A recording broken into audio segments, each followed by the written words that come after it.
오늘 성경의 말씀을 보면 적군이 얼마나 숫자가 많든 또한 무기가 얼마나 좋든 상관없이 하나님께서 이기게 하시면 이기는 다윗의 승전보를 우리가 접하게 되어집니다. 우리의 삶도 역시 마찬가지일 것이라고 하는 그런 분명한 확신을 갖습니다. 우리의 상황이 어떤 상황이 되어졌든, 경제가 어떻든, 그리고 세계적인 경기가 어떻든, 그리고 또한 주변의 상권이 어쨌든 상관없이 하나님께서 되게 하면 될 줄로 믿습니다. 그것을 믿는 게 믿음이라고 하는 거예요. 우리 옆에 분들하고 인사합니다. 하나님이 우리를 반드시 되게 하실 줄로 믿습니다. 무엇이 되게 할지에 대해서는 각자마다 마음속으로 넣으면 돼. 넣으면 하나님이 이것 되게 하실 줄로 믿습니다. 이것 되게 하실 줄로 믿습니다. 그 넣는 그 자리에 들어간 모든 것들을 하나님의 영광을 위하여서 목적한다고 하면 반드시 하나님께서 이루어 주실 줄로 믿습니다. 12월 한 달은 우리가 그리스도인으로서 믿음으로 사는 자의 즐거움, 행복에 대한 말씀을 드렸습니다. 오늘은 이제 한 해를 마무리하는 마지막 주가 되어지면서 우리에게서 진정으로 오늘 본문의 말씀을 제목을 붙인 것처럼 오직 하나님만 의지하며 사는 것, 그것이 결과적으로는 우리가 행복해지고 축복이 넘치는 삶에 아주 좋은 비결이겠다, 그런 생각이 들어져서 한 해를 정리하면서 마지막은 하나님을 의지해야 되겠다, 그것만이 유일한 우리에게 있어서의 정말로 비법이겠다, 그런 생각이 들어져서 오늘 본문의 말씀을 선택했습니다. 우리가 때로는 행복하지 못한 이유가 있다고 하면, 그리고 또한 우리가 뭔가 이루어졌다고 하는 만족감을 누리지 못하는 이유가 있다고 하면 때로는 우리가 갖는 욕심 때문일 때가 또한 많이 있음을 우리가 깨달아야 될 줄로 압니다. 어떤 비교 상대적인 것이 아니라 내 상황에서 요만큼의 분량이 채워지면 만족할 줄 아는 것, 그것도 역시 그리스도인들에게 주어진 은혜일 것이라고 하는 겁니다. 그 이상의 것을 잡고 단번에 되어질 것을 원한다고 하면 우리는 오히려 불평과 불만에 쌓여지는 그러한 삶이 되어질 수밖에 없다고 하는 겁니다. 올 한 해의 마무리, 그것은 이렇게 고백으로 마치면 좋겠습니다. 하나님, 여기까지 인도하신 하나님 은혜를 감사합니다. 그 고백이 우리의 전부의 고백이 되어지고, 그리고 이어서 하는 고백이 있다고 하면 하나님, 내게는 오직 하나님 한 분만이 나의 만족입니다 라고 하는 고백이 있어지면 100점이 되어질 줄로 믿습니다. 그런 의미로 우리 한번 따라서 할까요? 하나님, 여기까지 인도하여 주심을 감사합니다. 하나님, 내게 유일한 것이 있다고 하면 하나님만 계시면 됩니다. 앞으로의 삶 가운데 하나님이 나의 전부가 되어지기를 소원합니다. 할렐루야. 그 고백이 우리에게 있어지기를 축복합니다. 어떤 분이 만족을 모르는 끝없는 욕심에 쌓여져 있는 인간들의 어떤 비유되어진 예를 이런 예화로 드린 그러한 글을 읽게 되어졌습니다. 어느 나라에 남편감을 파는 백화점이 문을 열었다는 것. 그런 백화점이 어디 있겠어요?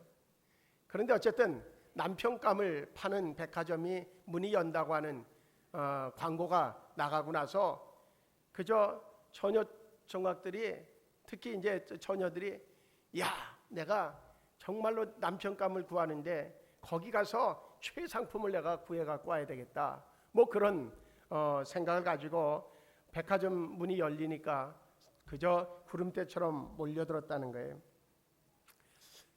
다들 생각은, 그러면 이 백화점에 가면 내가 원하는 남편을 구할 수 있겠다, 그런 생각을 가지고 이제 모였어요. 근데 거기 정문에 이런 글이 하나 써 있어요. 규정이 하나 있다는 거죠. 그 규정은 오직 하나만 선택할 수 있다는 거예요. 그리고 이미 거쳐왔던 층은 다시 되돌아갈 수 없다고 하는 그러한 규정 하나가 딱 써 있어요. 다들 좋다고. 그러고서 이제 미혼의 여성들이 그 문을 들어가요.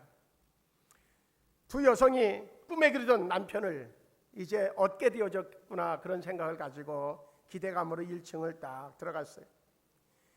1층에 들어갔더니 1층에는 어떤 그 남편들의 제품이 이렇게 있는가 하면 남편 제품이 된 거죠. 뭐 직업이 있고 아이들을 좋아하는 남자들이 진열되어져 있는 층이라는 거예요. 그 1층에 딱 들어가서 그 두 여성이 참 좋다. 직업도 있고 그리고 아이들을 좋아하는 남자 괜찮지. 그러면 한 층을 더 올라가면 더 좋은 뭔가가 있을 거야 라고 하는 기대감을 가지고 이제 1층을 지나서 2층을 향해 올라갑니다. 2층에 올라갔더니 거기에 이렇게 써 있어요. 2층에는 돈을 잘 벌고 아이들도 좋아하며 아주 잘생긴 남자들이 진열되어져 있습니다. 그렇게 입구에 써 있어요.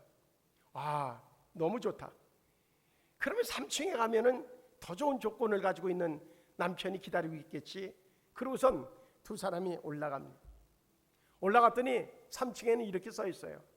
돈 잘 벌고 아이를 좋아하고 아주 잘생겼고, 그러면서 그 다음에 하나 더 붙였어요. 집안일도 잘 도와주는 남자들이 있는 층. 그렇게 쓰였어요. 그러니까 이 여자들이 너무너무 기대가 되는 거예요. 여기서 멈출 수 없지. 4층으로 가자. 그래서 4층으로 올라갔어요. 4층에 이렇게 써 있어요. 돈 잘 벌고 아이를 좋아하고 잘생겼고 집안일도 도와주고, 그리고 또 하나가 있어요. 아주 로맨틱한 남자들이 진열되어져 있습니다. 그랬어요. 너무너무 이건 최고다, 최고. 그러면서 살짝 무슨 생각이 드는가 하면 5층에는 누가 있을까? 이왕 올라간 거 5층까지니까 5층 한 층을 더 올라가자. 그러고선 두 여자가 올라갔어요. 5층에 올라갔더니 안내문이 하나 붙었는데 이렇게 붙어 있어요. 5층은 비어 있습니다. 만족을 모르는 당신, 출구는 왼편에 있으니 계단을 따라 쏜살같이 내려가기 바랍니다. 그렇게 쓰여 있다는 거예요. 어떻게 보면 그저 1층 정도에 머물러도 괜찮을 것 같아요. 직업도 있고 아이들도 좋아하는 남자, 보편적이잖아요. 괜찮잖아요. 그 정도만 돼도. 그냥 2층에 정도면 더 좋을 것 같아요. 돈도 잘 벌고 아이들도 좋아하고 잘생겼고 그러면 됐잖아요. 그것도 좀 그러면 3층 돈 잘 벌고 아이들 좋아하고 아주 잘생기고 집안일도 잘 도와주는 남자, 너무 좋잖아요. 그것도 조금 더 욕심을 부린다고 하면 거기에다가 로맨틱한 남자, 그 정도에 멈춰야 되지 않겠어요? 자기를 생각해 보면 나에게 맞는 사람이, 그 정도의 사람이 적당하지. 나는 그저 요만한데 이만한 사람이 나에게 온다고 했을 때에 그것이 그렇게 행복할까? 근데 사람들은 그 생각은 안 한다는 거지. 무조건 크고 무조건 높고 무조건 좋으면 그것이 좋은 것으로 여겨지는, 그래서 끝없이 만족을 모르는 욕심에 쌓여져 있는, 어찌 보면 그저 인간들의 대표적인 모습들을 나열해 놓고 있는지 모릅니다. 어쩌면 지난 1년을 돌이켜 볼 때에 좀 더 행복할 수 있었는데, 좀 더 만족할 수 있었는데, 그런 아쉬움을 남기고 온 흔적이 군데군데 있을지 모릅니다. 그때 거기서, 그때 그 지점에서, 그때 그저 거기에서 멈췄으면, 그런 아쉬움, 그거 말입니다. 이제 매 순간 우리는 바울의 얘기를 반복해서 많이 하거든요. 그의 매 순간의 만족함, 그것을 닮아가려고 노력은 하지만 그러나 우리는 입술로는, 그리고 우리의 어떤 의식적인 부분에서는 만족한다고 생각하고 말하지만, 그러나 무의식 속에 있는 또 다른 욕심의 그 강력한 힘이 우리를 아주 여지없이 무너뜨리는 경우가 많이 있다는 거죠. 이제 지나간 시간은 이미 흘러간 그러한 그 물과 같은 시간들이고, 이제 주어지는 시간 매 순간 주님 주신 은혜로 만족할 수 있기를 주의 이름으로 축복합니다. 그러면서 오늘 그 역대상 18장 모습을 우리가 보게 되어지면, 말씀을 봉독해 드린 것처럼 다윗이 이제 정복 전쟁을 쉴 새 없이 하는 그런 모습을 18장 전체로 그려놓고 있어요. 다윗의 정복 전쟁, 영토 확장에 대한 이야기입니다. 다윗 왕은 이제 그 이스라엘을 둘러싸고 있는 여러 나라들, 동서남북 갈 것 없이 다 이제 힘이 센 나라, 약한 나라 상관없이 전부 다 점령해 나가는 그런 모습을 보게 되어집니다. 이 말씀을 읽으면서 떠오르는 말씀이 있어요. 그 뭐냐면 창세기서 15장 18절의 말씀을 보면 아브라함에게 하나님이 약속하신 것이 있습니다. 동서남북 사방을 둘러봐라. 그 모든 것들을 너에게 줄 것이라고 하는 약속의 말씀인 거예요. 지금 다윗은 그것을 이루고 있지 않는가 하는 생각을 가져보게 되어집니다. 1절에서 3절의 말씀을 볼 때에 이제 다윗은 이스라엘을 중심으로 해서 서쪽은 블레셋, 동쪽은 모압, 남쪽은 에돔, 북쪽은 소바와 아람, 그 나라들을 점령해요. 동서남북을 다 지금 아주 초토화시키고 있는 것을 보게 되어지고, 그 땅을 다 자기의 땅으로 넓혀가는 것을 보게 되어집니다. 하나님의 약속이 성취되어지는 것을 볼 수 있습니다. 그것은 무엇과 연결되어졌기에, 아브라함에게 약속하실 때에 그 약속을 주신 이유와 또한 다윗에게 그 약속을 성취하는 것처럼 보여지는 그 이유가 어디에서 맞닿았기 때문에 과연 다윗에게서 하나님이 그 조상 때 약속하신 아브라함의 약속을 성취할 수 있는 하나님의 은혜와 축복을 허락해 주셨을까 하는 겁니다. 아브라함에게 그 약속을 주신 이유는 그의 믿음이 하나님의 마음에 합했기 때문이었습니다. 다윗에게 그 아브라함의 약속해 주셨던 그 약속을 성취할 수 있는 그러한 은혜를 주신 이유가 있다고 하면 한 가지입니다. 그는 오직 여호와만 바라보는 믿음의 사람이었습니다. 철저하게 하나님이 원하시는 그것이 그의 삶의 전부로 여길 수 있었던 대표적인 사람을 꼽으라고 하면 다윗을 꼽을 수 있습니다. 4절에서 말씀을 봐도 우리는 그것을 알 수 있는 것은 병거 7,000대와 기병 7,000명과 보병 2만 명을 빼앗았는데 그 중에 병거 100대만의 말들만 남기고 그 외의 병거의 말은 다 발의 심줄을 끊었다고 하는 그것을 봐도 알 수가 있습니다. 그 당시에 병거라고 하는 것, 군사라고 하는 것, 그것은 힘이었습니다. 그 나라의 힘이었어요. 그런데 그것들을 다 100대만 남겨놓고 다 힘줄을 끊어서 사용할 수 없도록 만든 것은 그의 마음속에 군사력이 아닌 하나님의 능력으로 이루고자 원하는 그의 간절한 믿음의 고백이었습니다. 하나님이 그의 마음을 이제 감동으로 사실 수밖에 없었습니다.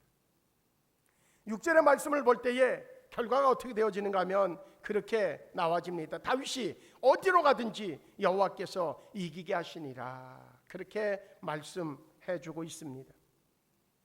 역시 13절에서도 역시 마찬가지입니다. 다윗이 어디로 가든지 여호와께서 이기게 하셨더라, 그렇게 기록하고 있습니다. 그가 전술이 뛰어나서가 아니라, 그가 어떠한 용맹성이 있어서가 아니라 하나님께서 그를 이기게 하셨다고 하는 겁니다. 다윗은 정복 전쟁을 통하여서 영토가 넓어지고 그리고 수많은 전리품들이 들어옵니다. 조공을 받게 되어집니다. 그런데 7절 8절의 말씀을 통해서도 볼 수 있는 것처럼, 그리고 10절 11절의 말씀을 통해서도 볼 수 있는 것처럼, 그는 그 모든 것들을 하나님 앞에 자기 소유로 삼지 않고 하나님 앞에 예물로 드리는 것을 볼 수 있습니다. 하나님의 성전을 짓기 위한 그러한 재료로 모두 하나님 앞에 드리는 모습을 볼 수 있습니다. 이 정도 되어지면 하나님은 그를 정말 품에 안고 싶을 수밖에 없을 것이라는 것. 그 정도 되어지면 이제 뭔가 자기의 어떤 위치를 높일 수 있는 그러한 목적을 위해서 많은 폐물들과 금붙이를, 그리고 많은 그런 조공이 들어온 것들의 그 일부분을 다 자기가 취한들, 누가 다윗에게 너무한다고 이야기할 수 있겠느냐는 거지. 그러나 다윗은 전혀 그리하지 않았습니다. 하나님 앞에 온전히 예물로 드리는 것을 볼 수 있습니다. 그리고 14절에 가 보면은 이제 어떤 자리를 정할 때에도, 어떤 직책을 맡길 때에도 역시 자기 어떤 가족이라든지 뭐 친인척을 등용시키는 것이 아니라 골고루의 사람들을 등용시키는 모습을 볼 수 있습니다. 지금 우리나라의 형편하고는 전혀 다른 모습이 다윗에게 있었습니다. 우리나라에 역사적으로 내려오는 끊임없이 반복되어지는, 그것이 적폐라고 얘기하면서도 여전히 그 적폐를 저지르는 그러한 모습이 반복되어지는 한국교회 역사 속에서 볼 수 있는 그 모습을 다윗에게는 전혀 볼 수 없다는 겁니다. 하나님은 그를 축복하실 수밖에 없었어요. 우리는 우리 스스로를 바라보고 오늘 이 다윗의 이 믿음을 보면서 우리 자신들을 새롭게 점검해 보는 그러한 은혜의 기회가 되어질 수 있기를 주의 이름으로 축복합니다. 어떤 책에 보면 사업가가 되기 위한 기본 조건을 4가지로 정리해 놨어요. 공감이 되어집니다. 첫째는 사업에 대한 기본적인 재능이 있어야 된다는 거죠. 대인관계가 원활하고 사교적인 성격과 함께 리더십이 중요하다고 이야기해요. 맞는 얘기죠. 둘째 조건은 사업에 대한 지식과 경험이 필요하다는 거죠. 요즘 시대에는 정말로 지식 경영의 시대가 되어지고 전문성의 시대를 가지고 있기 때문에 지금은 지식이 없는 리더자는 존재할 수가 없는 시대에 살고 있습니다. 세 번째 조건은 사업에 필요한 것은 자본이기 때문에 자금이 이제 필수적으로 갖춰져 있어야 사업에 성공할 수 있다고 이야기를 합니다. 그러면서 4번째 조건이 있어요. 이 조건이 우리에게 꼭 있어야 되겠다. 4번째 조건은 하나님이 기뻐하시는 사업가가 되어야 된다고 정리해 주고 있습니다. 하나님이 기뻐하시는 사업가. 어떤 분의 설교의 말씀을 보니까 그 사업가 한 사람을 이제 예로 들고 있는데, 그 사람이 누군가 하면 그 알로에 마임의 사장으로 있는 그런 유영섭 회장을 이야기하고 있더라고요. 1992년 20대 중반의 그 나이 때 그는 이미 8번에 걸친 사업의 실패에 쓴 잔을 마셨어요. 그러나 그 8번의 실패에 좌절하지 않고 다시 이제 사업을 시작을 하게 되어집니다. 지금부터 한 27년 전의 이야기인데, 그는 화장품과 건강보조식품 회사를 차리죠. 그 화장품과 그리고 건강보조식품을 생산하는 회사를 만들면서 그는 아주 중요한 비전을 하나 가지고 있습니다. 기업의 이익보다는 사람에게 유익한 제품을 제공해서 이제 많은 사람들에게 공급해야 되겠다고 하는 그러한 생각을 갖게 되어집니다. 화장품은 아름다움을 추구하는 여성들에게 유익한 것이고, 건강보조식품은 모든 사람들의 건강을 지켜준다고 하는 생각을 갖고, 그는 이제 어떻게 하면 정말로 유익함을 줄 수 있는 그런 사업을 유지할 수 있을까, 이끌어갈 수 있을까라고 하는 생각을 갖게 되어지는데, 거기에 결정적인 동기가 있었습니다. 8번의 실패를 하고 난 이후에 그는 어느 날 마태복음 6장 33절의 말씀을 아주 충격적으로 받게 되어집니다. 마태복음 6장 33절의 말씀은 너희는 먼저 그의 나라와 그의 의를 구하라. 그리하면 이 모든 것을 너희에게 더하시리라고 하는 말씀이었습니다. 수없이 들었던 말씀입니다. 그는 직분이 이제 나중에 장로가 되어지지만 그 말씀은 이미 이전에 수없이 들었던 말씀인데 8번의 실패를 하고 이제 어찌 보면 낙심할 수 있는 그때에 하나님이 그의 마음속에 비수같이 꽂아주신 말씀이 이 말씀이었습니다. 너희는 먼저 그의 나라와 그의 의를 구하라. 그리하면 이 모든 것을 너희에게 더하시리라 하는 말씀입니다. 결국은 그는 거기에서 아이템을 얻게 되어집니다. 결국 나의 삶이, 내가 하는 사업이 하나님을 기쁘시게 하는 일이 되어지면 하나님께서 내가 마음속에 품고 있는 사람을 기쁘게 하고 사람을 유익하게 하는 일들을 이루어 주시겠구나 라고 하는 생각이었습니다.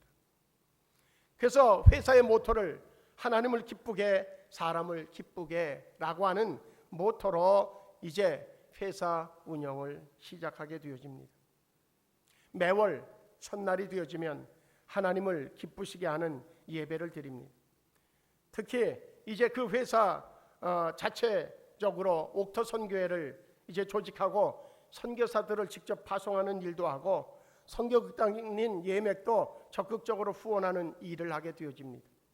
그리고 경기도 이천에 2만여 평이나 되어지는 비전 빌리지라고 하는 그런 연수원을 통하여서 많은 사람들을 정말로 하나님을 기쁘시게 하고 사람을 기쁘게 하는 사람들로 양육하는 일들을 계속 이어가고 있게 되어집니다. 전국에 750개의 지사를 갖게 되어지고 결국 그는 그의 마음속에 매 순간 하나님을 어떻게 하면 기쁘시게 할 수 있을까? 그러면서도 사람을 기쁘게 할 수 있는 일은 무엇일까? 그가 머릿속에 담고 있는 생각이라고 하는 겁니다. 결국 하나님은 그를 사용하셔서 놀라운 일들을 이루어 가고 계십니다. 다윗을 어디로 가든지 여호와께서 이기게 하셨다고 하는 그 말씀 그대로 이제 정말 하나님을 기쁘시게 하는 자들을 통하여서 하나님은 그렇게 지금도 일하고 계신데, 그분뿐이 아니라 유영섭이라고 하는 그 회장한 그 장로님뿐만 아니라 헤아릴 수 없이 많은 사람들이 하나님을 기쁘시게 하는 자들, 먼저 그의 나라와 그의 의를 구하는 자들, 그들에게 모든 것들을 더해 주시는 놀라운 능력을 이루어가고 계시다고 하는 사실을 우리는 이 한 해를 마무리하면서 우리의 마음속에 담고 있어야 될 줄로 믿습니다. 그러면서 오늘 다윗을 정리해 보고 싶습니다. 다윗에게 있는 것은 또 다른 무엇이 있을까? 그에게는 열정이 있었습니다. 무슨 열정이었는가 하면 하나님을 향한 열정이었습니다. 그는 그렇게 많은 그런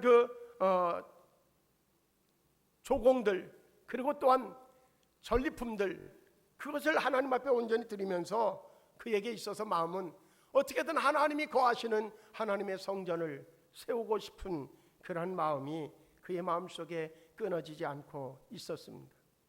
그런데 그 마음은 하나님께서 받으시지 않고 그의 아들 솔로몬을 향하여서 이제 그것을 전달시켜주는 모습을 보게 되어집니다. 그런데 오늘 본문의 말씀을 통해 보면 그 후에 그렇게 말씀해 주고 있어요. 그 후라고 하는 건 무엇을 의미하는가 하면 그 이전에 무엇이 있었는가 하면 하나님 앞에 하나님의 성전을 세우고자 원하는 어떤 간절함의 마음을 가지고 이제 모든 것들을 준비해 놓았는데 하나님이 그것은 내 손에 너무 많은 피를 흘렸기 때문에 이제 너에게서가 아니라 내 자녀를 통하여서 이루겠다고 하는 하나님의 거부 말씀이었습니다. 그러면 그는 낙심할 수 있을 거예요. 내가 하나님을 향해서 뭔가 한두자 하는데 하나님은 어떻게 내 그 마음을 이해하지 못하시고 거부하실까? 그럴 수 있어요. 그런데 그는 그러지 않았다는 거죠. 그렇다고 하면 이제 하나님을 위하여서 하나님의 이름을 드러낼 수 있는 그것이 무엇일까라고 하는 것을 생각하고 결정하고 그리고 오늘 18장에 그 주변에 하나님이 약속하신 땅들을 정복하는 일들을 하게 되어집니다. 기록하는 것은 하나님의 영광입니다. 하나님이 이기게 하셨다는 겁니다. 그 흔적을 남기기 위하여서 하나님의 영광을 위하여 열정을 이제 내려놓지 않고 열정을 불태우는 그의 모습을 보게 되어집니다. 80세가 되어져서 체력이 다 소진되어졌을 그때에 그는 이 정복전쟁을 일으키게 되어집니다. 다윗은 잘 살려고 노력한 사람도 아닙니다. 그는 왕이 되겠다고 노력한 사람도 아닙니다. 다윗은 골리앗을 이기기 위해서 고난도 무술훈련을 받았던 사람도 아닙니다. 다윗은 하나님의 뜻을 이루어 드리려고 하는 그 일념, 그 열정, 그것만 가지고 있었던 사람이었는데 하나님은 그 열정을 사셔서 그를 통해서 하나님의 계획을 성취하셨다는 것. 오늘 이 시간에 우리는 한 해를 마무리하면서 우리 스스로에게 진단해야 될 것이 있습니다. 내게는 하나님의 영광을 위한, 하나님의 나라를 위한 열정을 아직 가지고 있느냐는 거죠. 많은 사람들이 이제는 체념 속에 빠져 있는 경우가 많이 있습니다. 그저 하루하루 살아가면 그것으로 땡이지. 뭔 열정이? 내가 뭘 할 수 있다고? 그런 생각에 사로잡혀 있다고 하면 오늘 이 다윗을 통하여서 열정을 충전받아갈 수 있기를 주의 이름으로 축복합니다. 하나님이 그렇게 하실 줄로 믿습니다. 잠언서 13장 4절의 말씀을 보면 이런 말씀이 있습니다. 게으른 사람은 아무리 바라는 것이 있어도 얻지 못하지만 부지런한 사람의 마음은 바라는 것을 넉넉하게 얻느니라. 그리 말씀합니다. 월트 디즈니도 역시 디즈니랜드를 건설할 때에 그 자금을 얻기 위해서 303곳의 은행을 찾아다닌 열정을 불태웠습니다. 결국은 그 어마어마한 일을 성취하게 되어지죠. 그런가 하면 마크 피터 한센이라고 하는 사람은 책을 출간하기 위해서 출판사를 167곳이나 찾아다니면서 자기 책을 출간해 줄 것을 요청하는 그런 열정을 보였습니다. 그것은 열정입니다. 열정이 없는 사람은 한 두 곳, 세 곳 은행을 다니다가 거부하면 포기할 것입니다. 열정이 없는 사람은 한 두세 곳 아니면 10곳의 출판사를 찾아다니면서 자기 책을 출간해 줄 것을 요청하다가 거부당하면 포기하고 불 속에다가 원고를 집어던질 것입니다. 그러나 열정 있는 사람은 303곳의 은행을 돌고 167개의 출판사를 녹화하게 되어집니다. 미국의 지도자 찰스 스웩이라고 하는 사람은 그래서 그렇게 얘기합니다. 무한한 열정만 있으면 사람은 어떤 일에도 성공할 수 있다. 그렇게 이야기하고 있습니다. 키에르케고르라고 하는 사람도 역시 얘기합니다. 이 세대는 종교가 부족해서 망하는 게 아니라 하나님을 향한 열정이 부족해서 망하는 것이라고 이야기하고 있습니다. 우리는 얼마나 우리 안에 정말 하나님을 믿는다고 하는 그 믿음을 가지고 얼마나 하나님의 영광을 위한 이제 내가 내 남은 삶을 내 마지막 남은 한순간까지라도 하나님의 영광을 위한 삶을 살겠다고 하는 열정을 가지고 계십니다. 한 해를 마무리하면서 단순히 후회만 할 것이 아니라 나에게 열정을 부어주실 것을 구하는 그러한 믿음의 고백을 갖기를 주의 이름으로 축복합니다. 로마서 12장 11절에서도 열심을 내어서 부지런히 일하며 성령으로 뜨거워진 마음을 가지고 주님을 섬길 것을 당부해 주고 있습니다. 동시에 이 다윗에게서 발견할 수 있는 것은 하나님을 향한 순수성입니다. 그는 정말로 최고의 자리에 있음에도 불구하고 그는 그의 영혼이 깨끗했던 사람입니다. 그의 인격은 때묻지 않았다는 거죠. 그는 정의와 공의, 그것을 생명처럼 여기는 사람이었습니다. 결국은 하나님께서 그를 쓰실 수밖에 없었다는 거죠. 자기 일신상의 사심이나 야심을 품지 않고 공명정대하게 국정을 이끌어가는 다윗의 모습을 하나님은 어여쁘게 보셨습니다. 친인척 비리가 전혀 없었던 그야말로 깨끗했던 사람 다윗이었습니다. 요셉도 하나님이 쓰신 이유가 그가 정말로 형통하게 되어졌던 것은 그의 성실성과 순수성 때문이었었고, 다니엘도 역시 하나님에게 그 부분을 인정받아서 하나님에게 쓰임받는 자가 될 수 있었다는 겁니다.